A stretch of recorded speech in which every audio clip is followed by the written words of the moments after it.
This is Valley News Live at noon. A Brainerd woman is dead after being hit by a pickup in a convenience store parking lot.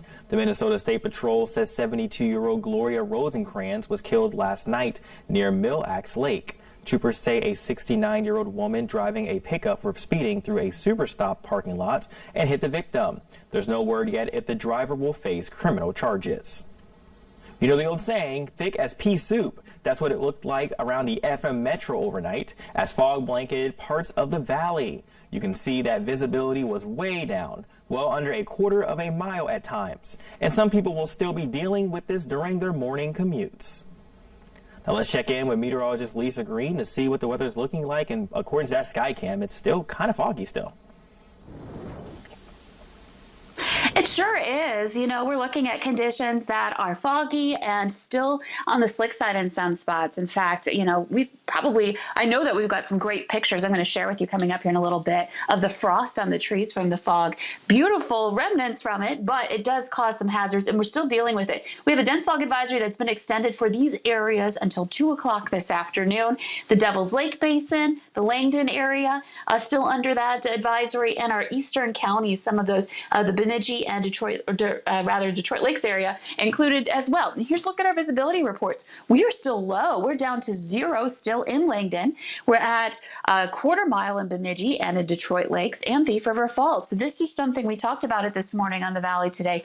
It's something that's going to stick around here as we continue on into the afternoon, though there have been some improvements in some spots. Now here's a look at our temperatures. We're working our way up in the east after a cold morning into the teens and 20s there. Out west, we're just kind of holding steady in the 20s to some low 30s right now. Now here's a look at our hourly planner. You can see the fog and frost on the treetops there in the background in Fargo. Just really pretty out there. This happens sometimes when you get that fog and it deposits on the surfaces, and we call it rime on those colder surfaces, and it just looks really pretty. Of course, that also deposits on things like bridge decks and sidewalks. So definitely want to make sure, especially those untreated areas, that you are careful here today, because this is going to continue and our temperatures are going to continue to hold steady. So more of the same essentially coming up in your forecast for the rest of the day today. We'll take a look at your weekend planner coming up in just a couple of minutes. And we'll stay tuned with you just to make sure that we are being extra careful. Thanks, Lisa. Well, Fargo and West Fargo public schools are now updating spectator limitations for sporting events following North Dakota Governor Doug Burgum's announcement to lower the state risk level from high to moderate. Now, each participant on home teams will receive 4 vouchers to purchase a ticket per event. Each participant on visiting teams will receive 2 vouchers to purchase a ticket per event. A voucher must be presented to purchase an event as well. Well, North Dakota bars and restaurants have been operating at high capacity during the latest COVID closure, but things have changed. Governor Doug Burgum is easing restrictions starting at 8 this morning, which already happened. Restaurants have been operating at up to 50% of their licensed seating capacity, not to exceed 150 customers, since November 16th. Those limits were one of several mitigation measures announced in November to help slow the spread of COVID-19, when cases and hospitalizations were peaking. Today's change means those businesses can operate at 65% capacity or 200 people. Seating arrangements and tables must still be at 6 feet apart, dance areas must be closed, and service is for seated customers only. Masks must also be worn by owners, managers, and employees at all times.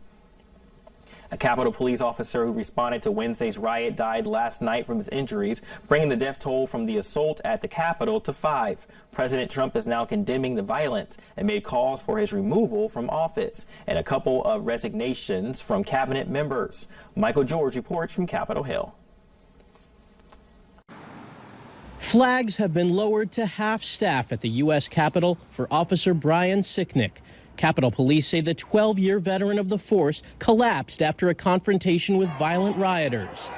Last night, officers gathered at the Capitol, flashing their lights as a show of respect. Sicknick's death comes hours after the U.S. Capitol Police Chief and Senate Sergeant-at-Arms stepped down amid outrage over Wednesday's security failures. National Guard wasn't being deployed. We need to know why that happened. President Trump is now condemning the violence carried out by his supporters.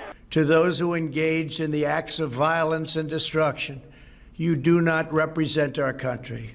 In a video produced by the White House, the president had harsh words for the same people he described very differently the day of the attack. We love you.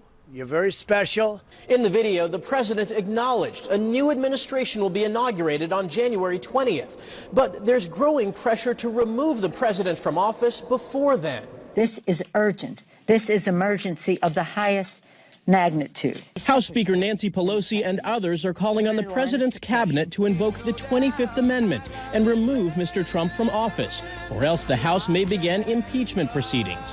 But Trump administration officials are pushing back. There's a long way to go to meet the constitutional requirement. Two members of the president's cabinet resigned Thursday in the wake of the violence: Education Secretary Betsy DeVos and Transportation Secretary Elaine Chao.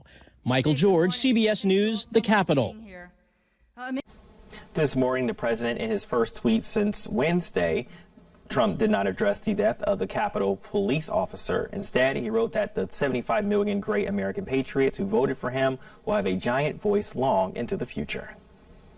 The chief of the U.S. Capitol Police, who is resigning, has served as the 10th chief of police since June 2019. Chief Stevenson resigned late yesterday amid growing criticism about why the department was so outmanned by rioters who stormed through the halls of Congress. The announcement comes after the head of the department's union called for a change at the top. Speaker of the House Nancy Pelosi also called for Sun to resign. According to a police spokeswoman, Sun's resignation will go into effect on January 16th, a few days ahead of President-elect Joe Biden's inauguration. A very Minnesota protest scheduled for Saturday has been canceled. Ice houses were to line 3rd Street in East Grand Forks in protest of Governor Walz's mandatory pause on indoor dining. However, yesterday, Governor Walz eased up on those restrictions. Minnesota restaurants may open for indoor dining at 50% capacity beginning Monday. The organizer of the sit-in says he's canceling the event in light of the change in the civic unrest across the nation. The money was to be split between Joe's Diner and the Boardwalk, both facing legal action from the Attorney General for reopening early. The December jobs report will be released this morning. Economists expect 50,000 jobs were added in December, compared with 245,000 added in November. That would be slightly more than 1/5 of the 245,000 added last month.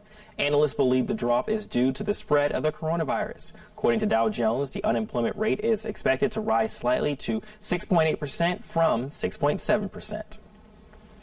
8 million stimulus payments are coming as prepaid debit cards. That tops our look at consumer news. Now, the U.S. Treasury Department says it started sending out cards like this to about 8 million Americans this week. The department also says if you didn't get a card the first time, you might now. The card will come in a marked envelope. Look for the U.S. Treasury Department seal. Like the first round, the payments will be sent on a Visa debit card and will have the issuing bank name, MetaBank NA, on the back of the card. Instructions on secure activation and use will be included in the envelope, and that's according to the Treasury. You can also use the debit card like any other. Well, coming up at noon, a Utah man found a treasure trove of family history tossed away at the city dump. But next, let's get that weather check with meteorologist Lisa Green to see what you should expect on your noon commute.